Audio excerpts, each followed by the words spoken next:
Hello. Hello. Sorry about that, guys. We were having a lot of trouble with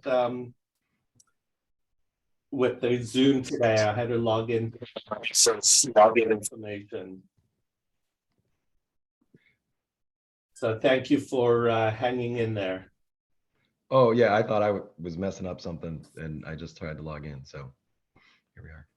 Great. Well, why don't we jump right into it? Hey, Stephen. Hey, Mr. Anthony. And happy to just kind of like we normally do, just take any questions that you may have and this week, and I'll start to address them. Sure. So I just wanted to check, is this just for me, or is there anybody else who's doing this Q&A? No, there are other people. Some people have their videos off. There are 7 people on. Ah, okay. Sorry. Well, yeah, sorry. This is a little confusing for me. My name is Michael Atlas. I had spoken with Lisa Friedlander, and I guess I believe that your kind of program is what I'm looking for, but I have a few kind of like disparate business ideas that I'm not sure it's all covered by one company that would be advised by you all, or if it's something where I would have to make multiple companies. I really just have no idea on the legal side. If there's something you're comfortable asking, I'm happy to address it, or we could just set up a one-on-one call, and would be happy to just speak to you in more specific detail either.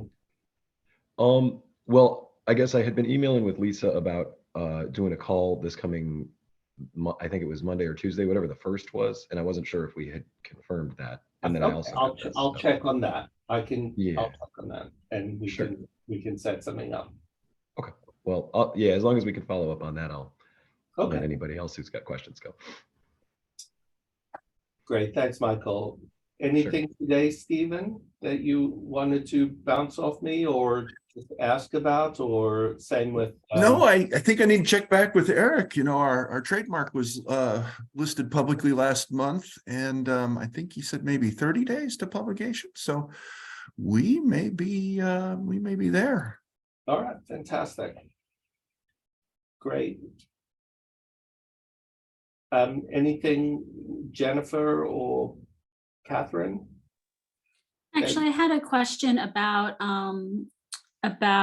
IP. So we have pending patents that are being transferred through George Washington University, but they are in our founder's name, not in our company name. So do we need to get licensing for that, or is that straightforward in terms of the founder having it in their name? Yeah, so for the transfer of IP, what I would recommend with, whether it's someone on our team or somebody else, you definitely want to get guidance. There's definitely complexity to if the IP is within the, is within the founder's name in terms of trying to get the IP rights into the company. So that is something that definitely needs somebody who's a specialist in IP that you would want to be able to talk to about that transfer, because you will, when you go on to build the company and raise capital, you'll definitely want that IP connected to the company. Okay, thanks.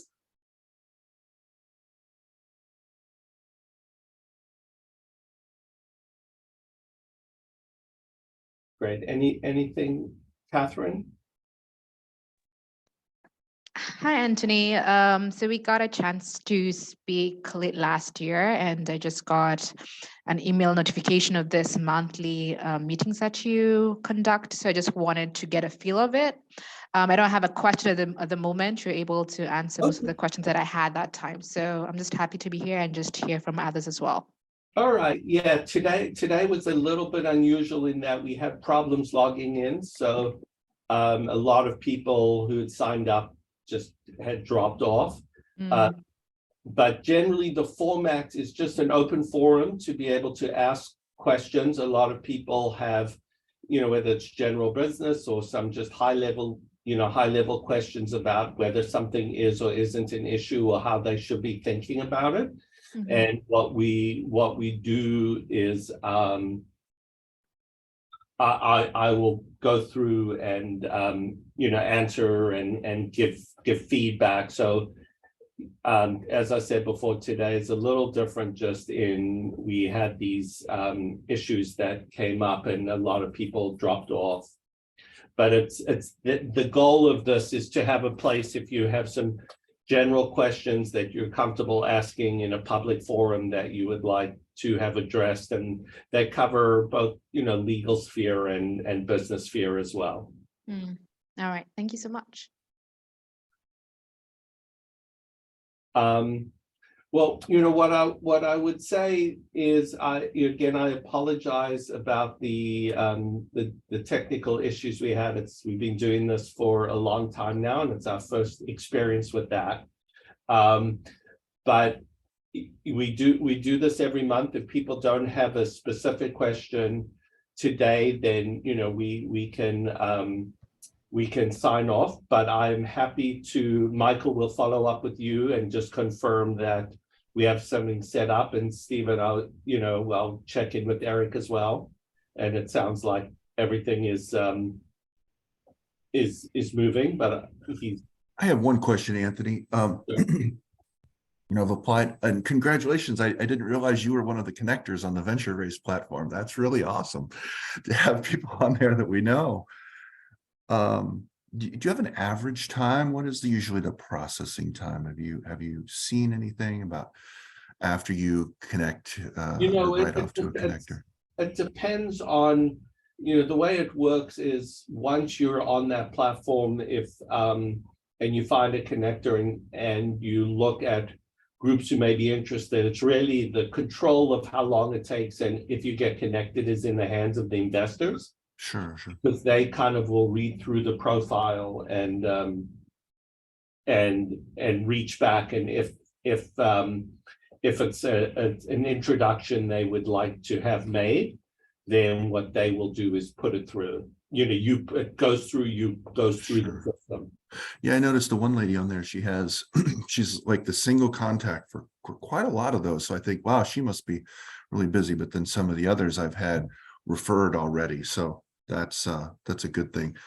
There's a handy dandy gadget too I found online. You can actually get for doing that video, you can get a teleprompter app, which is what I used and had it in front of me, where it will show a picture of you and it shows your script that you're reading for your video. Oh, you're kidding. That's amazing. Yeah, so it's like and you can buy from these professional companies these big reflecting things that have the big shaded teleprompter that rolls, but this was just on my iPhone and I mounted it on a tripod and it's right in front of me. It's like a professional thing, and it's called teleprompter.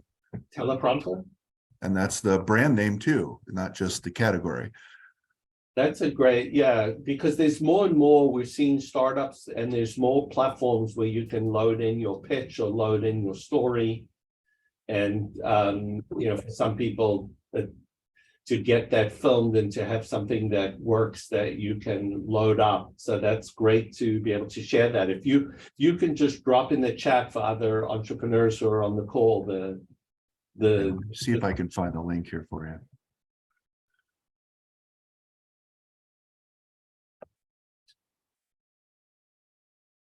Great. Kasim, welcome. Yes, thank you. I was actually here early and no one was here. I didn't know. I said, let me try one more time, and I was. Thank you. We had a major technical difficulty situation this morning, so sorry about that. No problem. I'm glad to be here. I'm glad it's going on. So I was just asking if anybody else has any other questions or anything that they wanted to bring up, and see if I can address it or provide information or guidance, or other people on the call are able to as well. Well, me personally, in regards to what I'm doing, I guess I'm learning the terminology. So I'm at the bootstrapping phase. And I try to attend these things to start formulating and start to process myself, whereas I can put my pitch deck together, white Mhm. paper, et cetera, and start actually pitching what it is that I'm doing to the proper people. And so my question is basically, I guess in general, how to go from the bootstrapping phase to the next phase following that. Right, it's a great question, and one of the things you have to kind of look at is what you're looking for from investors if the next phase is raising capital, and also looking at how far you've gotten on the bootstrapping. So, do you have a minimum viable product yet? Do you have some early users of your products or services? Do you have feedback from them? What kind of traction are you getting? What does the team look like at the moment? So different stage investors look for companies to have de-risked their business across the team and the execution side, across the product side or the technology side, customer attraction, product market fit becomes important, and then how much capital you need or that you're looking for.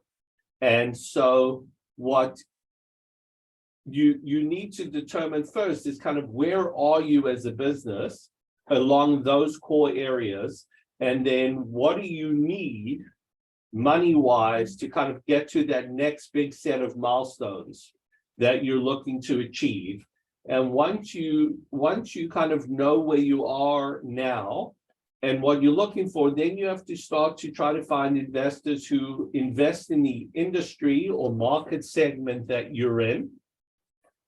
You have to find investors who invest in the geography that you're in. And you have to find investors that invest in the stage of the business that you're currently staged at, so that you're spending your time trying to find the right investors to be able to be speaking with.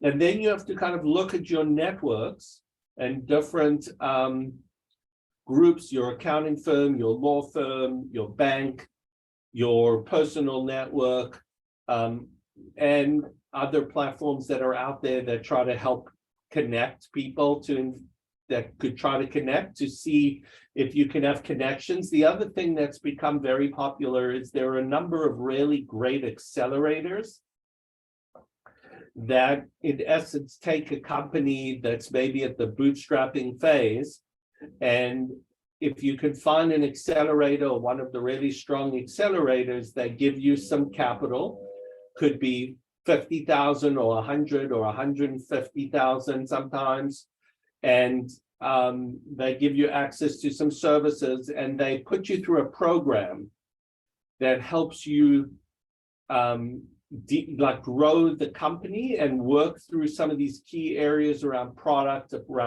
market fit, around technology, around building a team. And then at the end of their program, they have something called a demo day, where their companies get to pitch in front of a group of investors. And so those are also stepping stones to go kind of from a bootstrap phase to to a institutional series seed round, is through these different types. And sometimes they are based on themes, like they have different specialties that they focus on. Sometimes they're general, but that is again another source. So those are the different ways that I would think about going from a bootstrap to an institutional series seed round or an angel series seed round. Yeah, that's very comprehensive. I appreciate your insight. Definitely something to ponder over. May I ask a follow-up on that, actually? Sure. So some of what you're describing is familiar to me. So the reason I'm a little confused is because I have two separate things going on. I used to work in the corporate world. My last job, I was, director of recruiting for a federal tech contractor. And I actually had PTSD, and that's a very long story. But I quit that job and kind of amassed my dream camera collection, which is my first love, is photography. And I've been just kind of running around making connections in like the music and arts and other kind of scenes like that in the DC area. And the demo days and things like you're describing like this, I'm familiar with from the events.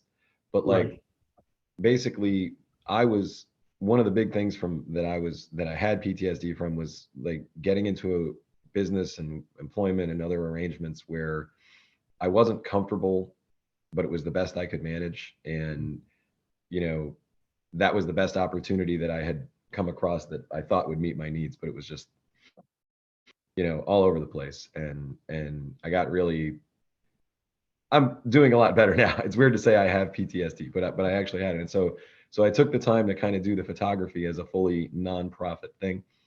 But then in the background, I've got these more not related to photography, more tech in this area, patents that I'm trying to work on.